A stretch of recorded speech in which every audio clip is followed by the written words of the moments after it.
CUT 2025 के student बहुत बेसब्री से इंतजार कर रहे हैं सर, यूजी के लिए एप्लीकेशन फॉर्म्स कब आएंगे, कब से हम लोग इसको भर पाएंगे, एलिजिबिलिटी क्राइटेरिया क्या होने वाला है, फीस कितनी लगेगी, बहुत सारे सवाल आप सभी के मन में चल रहे हैं। तो उसी को दूर करने के लिए कंप्लीट वीडियो आप सभी के लिए होने वाला है।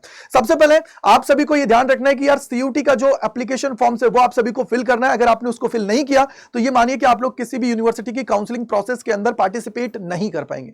तो चलिए इसके सारे डिटेल्स को हम लोग यहां पे जान लेते हैं। सबसे पहले हम लोग बात करते हैं एलिजिबिलिटी क्राइटेरिया क्या है। तो देखो यार, अगर आप लोग सीयूटी का एप्लीकेशन फॉर्म फिल करना चाहते हो तो या तो आप लोग क्लास 12th के अंदर हो या क्लास 12th आप लोगों ने पास कर रखी हो, तो आप लोग सीयूटी का एप्लीकेशन फॉर्म है उसको फिल कर पाओगे। अगर मैं एज लिमिट की बात करता हूं तो सीयूटी का फॉर्म फिल करने के लिए कोई भी एज लिमिट नहीं होती है, लेकिन अगर किसी यूनिवर्सिटी की बात करें तो उनकी जो एलिजिबिलिटी क्राइटेरिया होता है उसके अंदर आप सभी को एज लिमिट देखने को मिलती है। अब यहां पे अगर हम लोग आगे बात करें तो आप लोगों को ध्यान रखना है कि यूनिवर्सिटीज की जो ऑफिशियल वेबसाइट है उसके अंदर आप सभी को चीजें करती रहनी है, जिन भी यूनिवर्सिटीज को आप लोग टारगेट कर रहे हो। अगर मैं यहां पे सिलेबस की बात करता हूं तो आप सभी को पता होना चाहिए कि अभी जो आप लोगों का सिलेबस है वो क्लास 12th का ही इसके अंदर आता है। और यहां पे जो सबसे ज्यादा कंफ्यूजिंग है वो ये कि यार न्यू एनसीईआरटी को फॉलो करना है या ओल्ड एनसीईआरटी को। तो सीयूटी की जो ऑफिशियल वेबसाइट है उसके ऊपर जो आप सभी को सिलेबस दे रखा है उसको आप लोगों को फॉलो करना है। और मोस्ट प्रोबेबली जो मैंने उसके अंदर देखा है चीजें वो ओल्ड एनसीईआरटी को ही फॉलो कर रहा है। तो भैया उस सिलेबस को देखें, उसके अकॉर्डिंग अपनी प्रिपरेशन करें, क्योंकि न्यू के चक्कर में कहीं ये हो कि बाद में पता लगे कि यार कुछ सवाल ही रह गए हैं। क्यों? क्योंकि हमने वो कॉन्सेप्ट ही नहीं पढ़े। तो थोड़ा सा आपको ध्यान रखना है।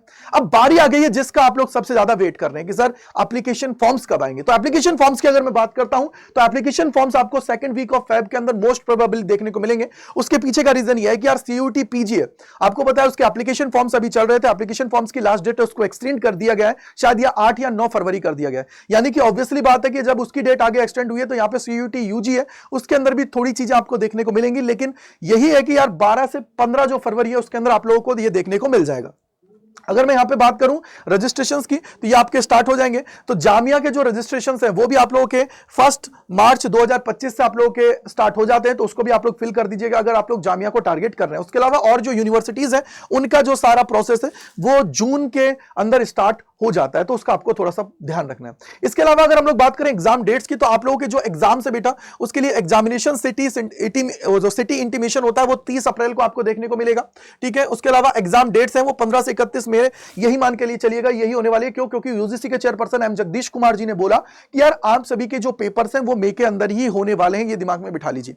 दूसरी चीज आप लोगों के रिजल्ट से उन्होंने बोला कि यार हम लोग कोशिश यही कर रहे हैं कि फर्स्ट वीक या मोस्ट प्रोबेबली सेकंड वीक के अंदर आप लोगों का रिजल्ट है उसको डिक्लेयर कर दे, जिससे जो यूनिवर्सिटीज की काउंसलिंग प्रोसेस है वो स्मूथली हो पाए। तो ये मानिए फर्स्ट या सेकंड वीक ऑफ जून के अंदर आप सभी को आप लोगों के जो पूरा का पूरा रिजल्ट है, आंसर की प्रोसेस है, चैलेंज करने का है, वो सारी चीजें आपको कंप्लीट होती हुई नजर आएंगे। तो ये आप लोगों का पूरा प्रोसेस हो गया कि सर क्या क्या चीजें कब कब होने वाली हैं, जिससे आप लोग चीजों को कनेक्ट कर पाए।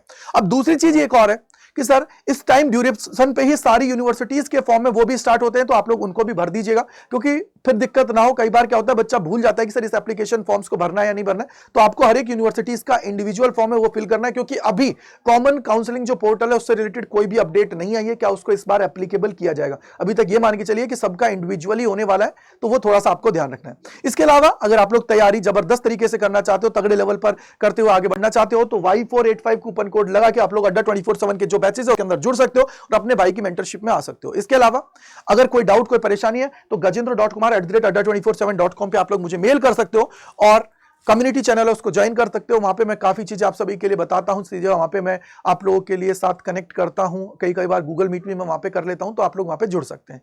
तो इसी के साथ आप सभी का बहुत बहुत शुक्रिया मेरे साथ जुड़ने के लिए। और कमेंट सेक्शन के अंदर बताइएगा क्या आप लोगों को लगता है कि सेकंड वीक के अंदर एप्लीकेशन फॉर्म है आप सभी के वो देखने को मिलेंगे। तो bye bye to all, thank you and good luck.